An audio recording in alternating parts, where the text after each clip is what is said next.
మూతి మీద పడితే మూసుకొని కూర్చోడానికి నేల అతనుడిది కాదురా, ఈశ్వరుడిది, పరమేశ్వరుడిది. అతని దాన్ని తాకితే జరిగేది తాండవం, అఖండ తాండవం.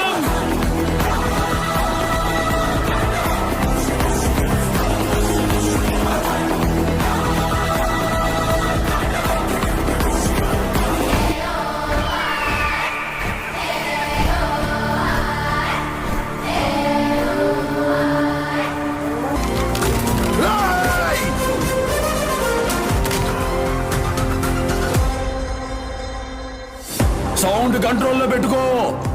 ఏ సౌండ్ కి నవ్వుతానో ఏ సౌండ్ కి నరుకుతానో నాకే తెలియదు కొడక.